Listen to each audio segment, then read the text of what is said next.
It's Patrick Hutzel from IntensiveCareHotline.com, where we instantly improve the lives of families of critically ill patients in intensive care, so that you can have peace of mind, real power, real control, and so that you can influence decision making fast, even if you're not a doctor or a nurse in intensive care.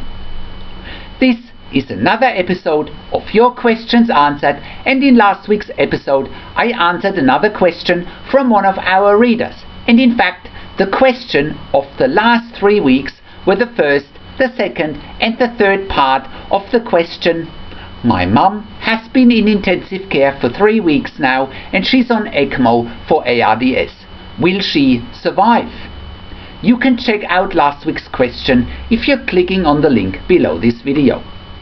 This particular reader, Ellie, has also been featured in our podcast in an interview that you can check out again if you're clicking on the link below this video.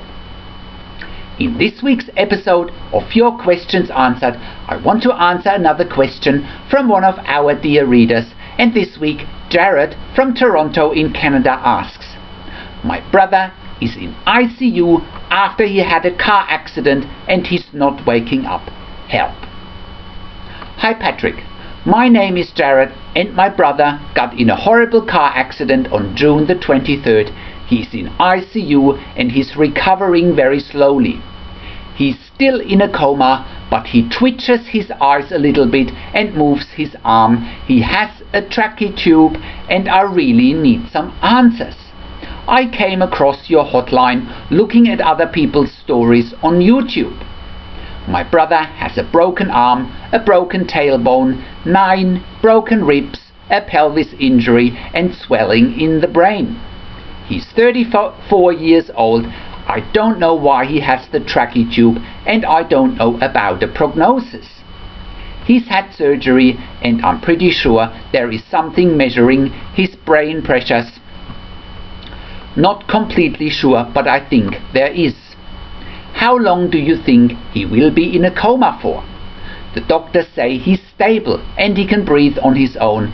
It's just they have the ventilator on because he threw up while they were cleaning him up and some of it got into his lungs, so it was a precautionary measure. I just want to know when he will wake up. Thanks a lot, Jared. Hi Jared, I'm very sorry to hear that your brother is in ICU after such a horrible car accident.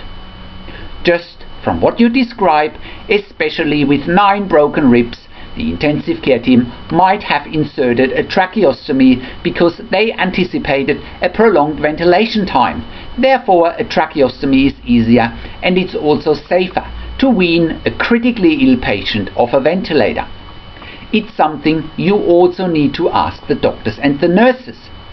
Generally speaking, you need to ask the intensive care team or the doctors and the nurses as many questions as possible. Don't be afraid to ask questions. I can't tell you for sure when your brother will wake up, and I have some articles here that will help you in your and your brother's situation. So the first article you should check out by clicking on the link below this video is How long does it take to wake up after an induced coma? The second article you should check out is What is an induced coma and why is my critically ill loved one in an induced coma?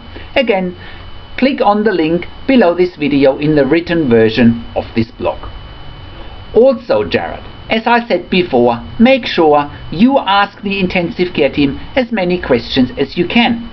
It'll give you a good idea about what's happening. You're more than welcome to ask questions here, of course.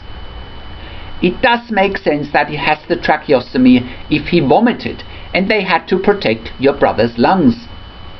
Also, as it relates to your brother's pressure in his brain, check out those links here and it'll give you more insights. The first link is about intracranial pressure monitoring. The second link is a link to the explanation for traumatic brain injury.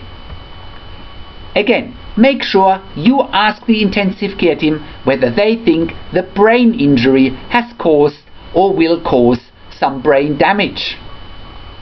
Check out this article here.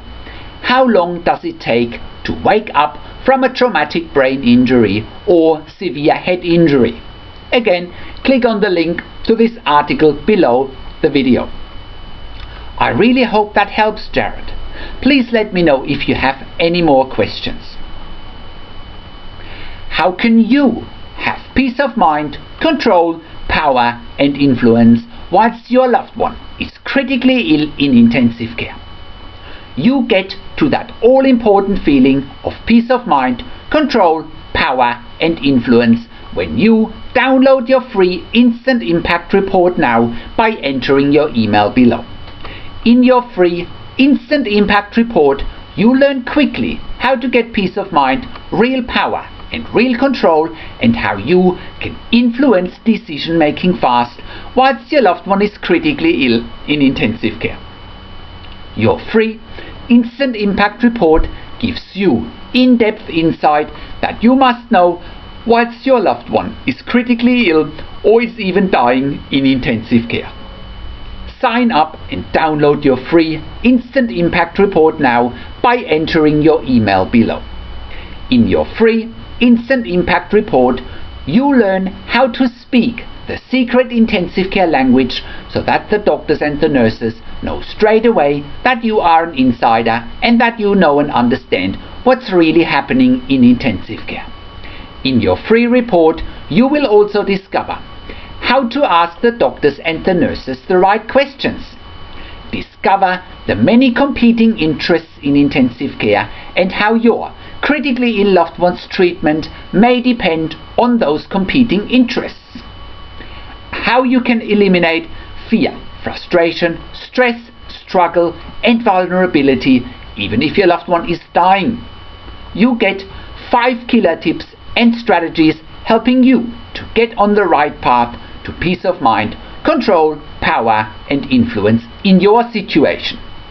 You will get plenty of real-world examples that you can easily adapt to your and your critically ill loved one's situation.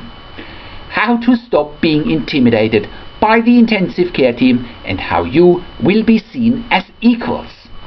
You'll get crucial behind the scenes insight so that you know and understand what's really happening in intensive care and how you need to manage doctors and nurses in intensive care, and it's not what you think.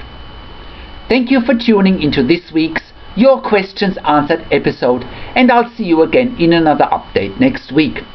Make sure you also check out our blog section for more tips and strategies, or send me an email to support@intensivecarehotline.com with your questions. This is Patrick Hutzel from intensivecarehotline.com, and I'll see you again next week in another update.